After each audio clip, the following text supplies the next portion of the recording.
नमस्कार दोस्तों। आज आपके सामने पत्री डेली मैसेज बुक पार्ट 1 के नए अध्याय के साथ उपस्थित हूँ।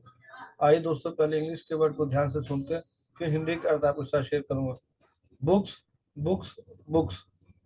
1979 June, I read Yoga and Meditation by James Hewitt. The book was a turning point in my life. 1979 October, I read Mind by Swami Shivananda. 1979 December, I read You Forever by Lobsang Rampa. That was the ultimate book. I could read everything about life and death. 1979 December, I read Dimensions Beyond the Known by Osho. First encounter with the master.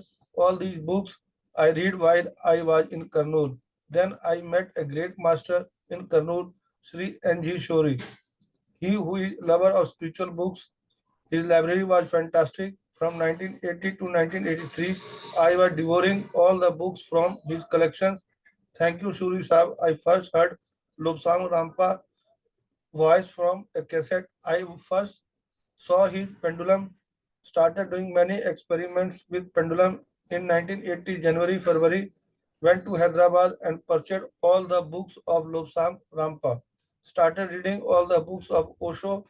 I would spend almost half of my salary buying books. Autobiography of Yogi by Yogananda Paramahansa, purchased for rupees 8. Eternally thankful to Sri N.G. Shuri. आइए दोस्तों, इसको हम दोबारा ध्यान से सुनते हैं। Books, books, books. N.G. Shuri, 1979 June. I read Yoga and Meditation by James Hewitt. The book was a turning point in my life. 1979 October, I read Mind by Swami Shivananda. 1979 December, I read You Forever by Lobsang Rampa. That was the ultimate book. I could read everything about life and death. 1979 December, I read Dimensions Beyond the Known by Osho. First encounter with the master. All these books I read while I was in Karnool. Then I met a great master in Karnool, Sri N.G. Shori. He who is a lover of spiritual books. His library was fantastic. From 1980 to 1983, I was devouring all the books from his collections. Thank you, Shuri Saab. I first heard Lobsang Rampa's voice from a cassette. I first saw his pendulum, started doing many experiments with pendulum in 1980, January, February, went to Hyderabad and purchased all the books of Lobsang Rampa, started reading all the books of Osho. I would spend almost half of my salary buying books. Autobiography of Yogi by Yogananda Paramahansa, purchased for rupees 8. Eternally thankful to Sri N.G. Shuri. आइए दोस्तों, इसके हिंदी के अर्थ को थोड़ा ध्यान से सुनते हैं और समझते हैं। किताबें किताबें 1989 में जून को मैंने योग और ध्यान पढ़ा जेम्स हेविट की।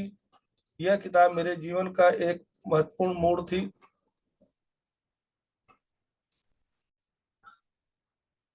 1979 अक्टूबर मैंने स्वामी शिवानंद जी की माइंड पढ़ी। 1989 दिसंबर में मैंने लोबसांग रामपा की यू फॉरएवर पढ़ी। वह परम पुस्तक थी। मैं जीवन और मृत्यु के बारे में सब कुछ पढ़ सकता था। 1989 दिसंबर में मैंने ओशो द्वारा लिखित ज्ञात से परे आयाम पढ़ा। मास्टर से पहली मुलाकात। ये सभी किताबें मैंने तब पढ़ी जब मैं करनूल में था। फिर मेरी मुलाकात एक महान गुरु से हुई, श्री N.G. शोरी। वह जो आध्यात्मिक पुस्तक का प्रेमी है। उनकी लाइब्रेरी शानदार थी। 1980 से 1983 तक मैंने उनके संग्रह से सभी किताबें खा रहा था। धन्यवाद शोरी साहब। मैंने पहली बार लोबसांग रामपा की आवाज कैसेट में सुनी। मैंने पहली बार उनका पेडलम देखा। पेडलम के साथ कई प्रयोग करने लगे। 1980 जनवरी फरवरी में हैदराबाद गया और सारी पुस्तकें लोबसांग रामपा की खरीद ली। ओशो की सभी किताबें पढ़ना शुरू कर दिया। मैं अपने वेतन का लगभग आधा हिस्सा किताबें खरीदने में खर्च करने लगा। योगानंद परमहंस द्वारा लिखित ऑटोबायोग्राफी ऑफ योगी मैंने 8 रुपए में खरीदी। N.G. शोरी का सदैव आभारी। आइए दोस्तों, इसको दोबारा ध्यान से सुनते और समझते हैं।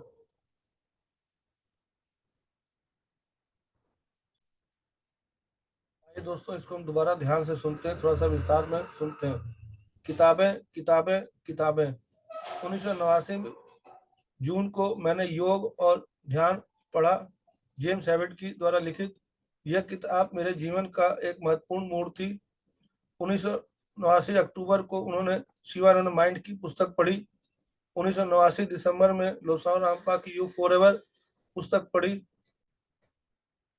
मैं जीवन और मृत्यु के बारे में सब कुछ पढ़ सकता था।